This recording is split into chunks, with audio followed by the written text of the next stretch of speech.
સાબરકાંઠા જિલ્લાના હિંમતનગર ખાતે પોલીસની મોટી કાર્યવાહી 220 ગુનામાં જપ્ત કરાયેલ 99 લાખના વિદેશી દારૂનો નાશ કરાયો। સાબરકાંઠા જિલ્લાના હિંમતનગર સહિત ગ્રામ્ય વિસ્તારમાંથી ઝડપાયેલ 99 લાખના વિદેશી દારૂનો વીરપુર ખાતે નાશ કરાયો। 4 પોલીસ સ્ટેશનના કુલ 220 ગુનાઓનો 47,000થી વધુ બોટલ વિદેશી શરાબનો જથ્થો મળી કુલ 99 લાખથી વધુના વિદેશી શરાબ પર રોડ રોલર ફેરવવામાં આવ્યું।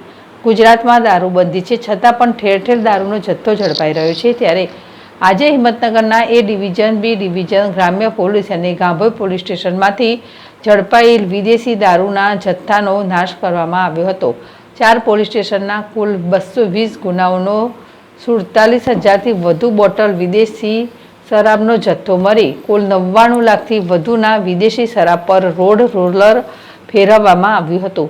પ્રાંત અધિકારી ડીવાયએસપી, 4 પોલીસ સ્ટેશનના પીઆઈ, પીએસઆઈ અને પોલીસ કર્મીઓની હાજરીમાં દારૂનો નાશ કરવામાં આવ્યો હતો।